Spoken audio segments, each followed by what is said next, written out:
Hey friends, welcome back to Fearfully Made, Faithfully Single. Today's episode is one that I've been carrying for a while. And I want to say this up front. I would be doing you a disservice if I wasn't honest with you today. Because if you're a single woman over 35, there is a kind of grief that no one really prepares you for. And it doesn't always show up as tears. Sometimes it shows up as a weight. The kind you've been carrying quietly, the kind you don't know how to explain, the kind you're afraid to say out loud because you don't want to sound ungrateful. But today we're going to talk about it, not to rush healing, not to fix anything, but to tell the truth and let the truth lighten the load. Today, we're talking about grieving the life you thought you'd have. Now, let me say this plainly. You can love God, you can be faithful, you can be grateful for your life and still grieve the life you thought you'd have. Those things are not in opposition. Grief doesn't mean you failed. Grief certainly doesn't mean that God has failed you. Grief means something mattered.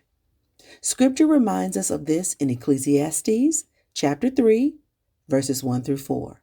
There is a time for everything, and a season for every activity under the heavens, a time to weep and a time to laugh, a time to mourn and a time to dance.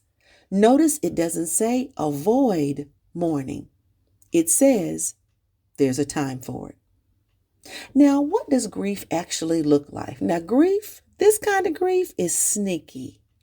It shows up when you're filling out forms in the doctor's office and you get to the line that says emergency contact. It shows up when you're realizing you're still planning life solo a little bit longer than you ever imagined. It shows up when you think, that phrase, I thought by now. You know how it goes. I thought by now I'd be married. I thought by now I'd have a partner. I thought by now life would look different. And the grief isn't loud. It's quiet. It's cumulative. It's heavy. And because it doesn't look dramatic, we often tell ourselves it doesn't count. But it does. I remember something my pastor once said to me that changed everything. He said, Crystal, when you feel pain, don't rail against it. Lean into it. Now that goes against everything we're taught. We're taught to stay positive, stay strong, pray it away, keep moving, but you can't heal what you keep hiding. Psalms 34, verse 18. The Lord is close to the brokenhearted and saves those who are crushed in spirit. God doesn't wait for you to clean it up. He doesn't even want you to clean it up. He wants you to bring it to Him. He comes close when you admit it. Now, what happens when grief goes unacknowledged? Here's the part I think we don't talk about enough. When grief goes unnamed, it hardens into bitterness. It can leak out as anger. It can numb your joy, and it quietly shapes how you see God. And suddenly, you're not mad about this situation.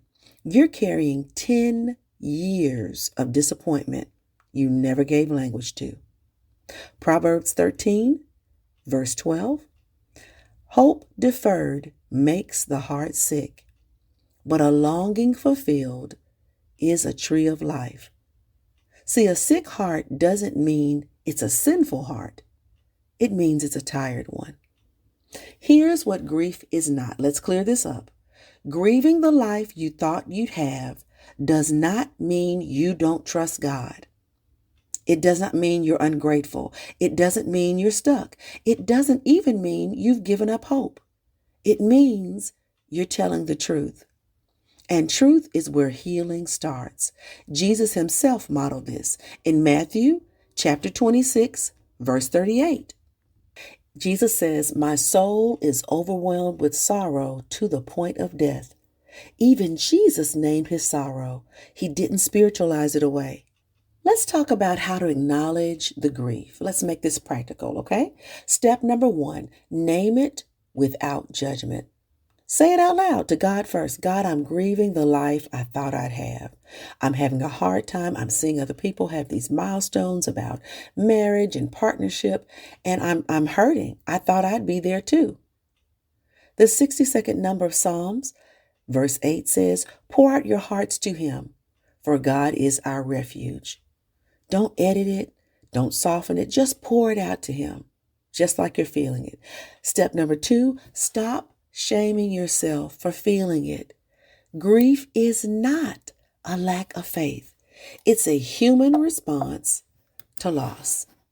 Romans chapter 8, verse 26, the Spirit helps us in our weakness. Weakness is not disqualifying. It's where help shows up. Number 3, give yourself permission to sit with it, to feel your feelings. You don't need answers right now. You need his presence. Psalms 147, verse 3, he heals the brokenhearted and binds up their wounds. Binding takes time. Have you ever watched a movie or a TV show when you see the doctor or the medical person and the person has either cut their arm or their leg and they've got this gauze and they're just going around and around. They're binding up their wound. They're tying it up. It takes time. It's not like a slap and stick with a Band-Aid. It takes time for them to bind up the wound. Now, how do we cope with it without numbing our feelings? Now, coping does not mean we're avoiding it. Healthy coping looks like journaling about it honestly. I remember in the 5th grade, my teacher, Mrs. Turner, also always had us take out what she called our learning logs. And these were just simple notebooks where we, at the top of every class, had to write freely, nonstop, for 5 minutes. Whatever popped in your head, you just wrote it down. It's the same way you can do with God. Just journal about how you're feeling. Be honest about it. It's hurting. It's heavy. You don't like it. It's uncomfortable. It's okay. He already knows how you feel anyway. So why not start by just telling him all about it? Another way may be praying without pretty words. Don't dress it up. God, this doesn't feel good. I don't like it. Just talk to him about it. An option is talking to safe people. I know for me, I had to talk to a couple of people who I know they felt what I felt. It might have been a therapist. It might be your pastor. It might be a friend group. It might be another community that's like yours. I know for me, at the top of the grieving season for my father, not in singleness, but therapy really helped me to really talk about how I was feeling without any shame. And then another suggestion is letting yourself feel the ache without rushing past it. Don't rush past it. You need to feel how you're feeling so that it doesn't come out the wrong way. Lamentations chapter 3, verse 31 and 32. For no one is cast off by the Lord forever. Though he brings grief, he will show compassion. Compassion comes after honesty. Listen, before we close, I want you to hear this. If this episode stirred something in you, if it put words to a weight you've been carrying, that doesn't mean something's wrong with you. It means you are brave enough to be honest. Grief doesn't disqualify you. It doesn't cancel your faith. It doesn't mean that God has forgotten you. It means you loved deeply, you hoped sincerely, and it means, most of all, that you're human. Scripture reminds us in Psalm 34 and verse 18, the Lord is close to the brokenhearted and saves those who are crushed in spirit. He knows your spirit is crushed. Bring it to him and let him help you with it. Not when you fix it, not when you figure it out, but right here where you are right now. So if all you do after this episode is pause, take a breath, and tell God the truth about what you've been carrying, that's not weakness, sis. That's release. You don't have to rush healing.